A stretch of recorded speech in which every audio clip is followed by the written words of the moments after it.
All right, let's just jump right in. We all think we know what darkness is, right? I mean, it seems pretty simple. It's just the opposite of light.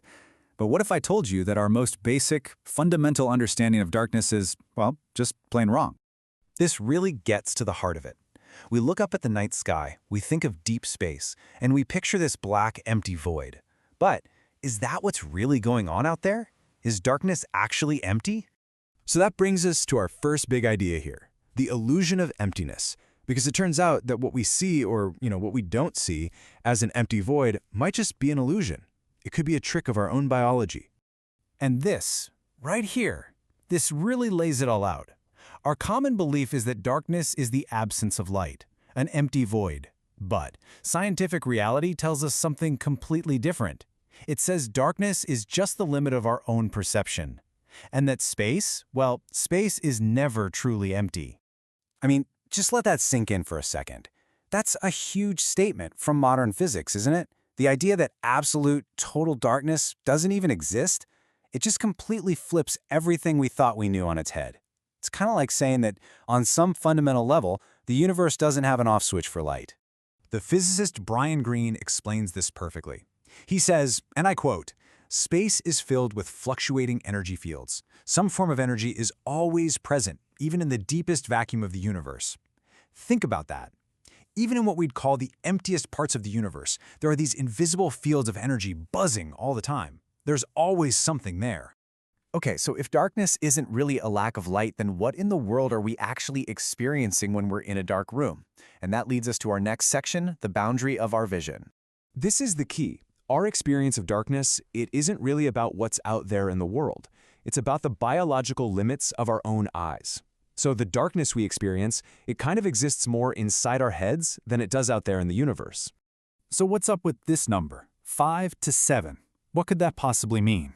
Well, it turns out this is the key to understanding our own personal boundary, our own personal limit with light itself. That's it. It's the number of photons, tiny particles of light, that the human eye needs to actually register that it's seeing something. Under perfect conditions, you need a tiny little cluster of just 5 to 7 of them to hit your eye at the same time for your brain to go, yep, that's light. So think about this. If only 4 photons hit your eye, the light is physically there, but for you, it's just darkness. You literally can't see. So we really need a whole new definition, don't we? Darkness is not the absence of light. It's simply the boundary of our vision. It's just the edge of our own personal map of the world. And this leads to this really beautiful, almost poetic idea. The darkness we experience isn't empty at all. It's actually full of light that we just can't see. It's holding all this potential, all this reality, that exists just beyond what we're able to perceive. Now, this whole idea that darkness holds unseen light isn't just a fascinating little science fact. It's also an incredibly powerful metaphor that can help us understand our own lives in a totally new way. I mean, we do this all the time, right? We use darkness as a metaphor for our most difficult experiences. We talk about being in a dark place when we're dealing with suffering or uncertainty, grief, despair. You know the feeling. It's our shorthand for when things just feel completely hopeless and empty. So this brings us to a really powerful question. If science tells us that no place in the entire physical universe is truly absolutely dark, then could the same be true for our own lives? Is any situation, no matter how bleak it seems, ever entirely, completely devoid of light, of hope?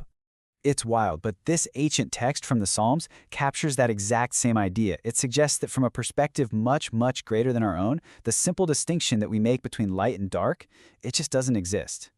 And this is so crucial. Our limited perception can be the very thing that traps us. The pain, the loss, the despair we feel, that's our version of only seeing 4 photons when there are more all around us.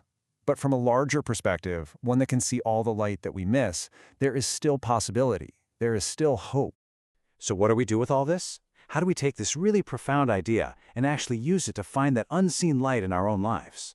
Well, it seems to be a kind of 3-step process. First, we just have to acknowledge that our own understanding is limited, and honestly, that can feel overwhelming. Second, we make a choice. We choose to trust that light, that hope, that possibility is present, even if we can't perceive it right now. And finally, with that trust, we can start to live with a newfound courage and hope. We're not denying the darkness, but we're defying the idea that it's empty. And that's really the ultimate takeaway here. If darkness isn't some all-consuming void, but it's simply a place that's holding unseen light, then it starts to lose its power over us. We don't have to be so afraid of it anymore. So I'll just leave you with this to think about. What part of your life feels dark right now? Where does it feel like there's no light at all? And based on everything we've just explored, can you maybe, just maybe, trust that the light is already there, waiting for you to see it?